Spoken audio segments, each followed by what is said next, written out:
કેમ છો મિત્રો? બધા તમે સારા જ હશો.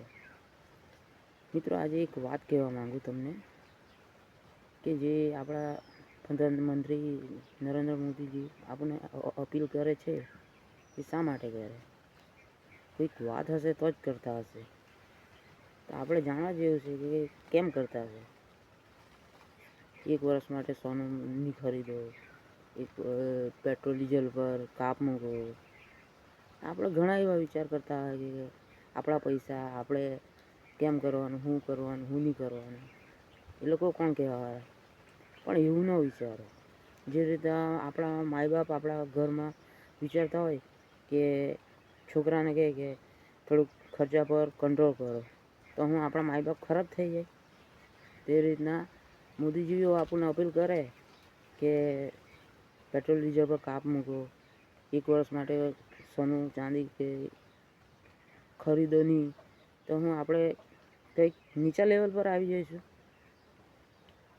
આશરે આજે લગભગ 12 કે 13 વર્ષ પહેલાં આપણા પ્રધાનમંત્રી હતા મનમોહનસિંહજી, તેમણે પણ અપીલ કરી હતી. પી ચિદમ્બરમ જે હતા ત્યાંના તે ટાઈમના, તેમણે પણ અપીલ કરી હતી કે એક વર્ષ માટે સોનું ચાંદી નહીં ખરીદો.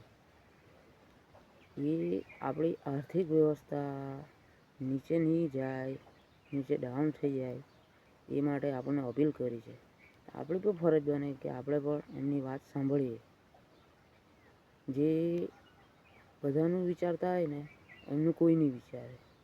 તો એક હું સામાન્ય નાગરિક થઈને હું તમને અપીલ કરું, બે હાથ જોડીને, કે આપણી મોદીજીની વાત સાંભળો. તે શું કહેવા માંગે છે. જે રીતે એક આપણી મા બાપ હોય ને તે આખું ઘરને બેલેન્સ રાખતા હોય, તે રીતના આજે મોદીજી છે જે આખા દેશનું બેલેન્સ રાખે છે. કેવી રીતના રાખે એમને જ ખબર છે. આપણે ઘરે બેઠા આપણને નથી ખબર પડતી.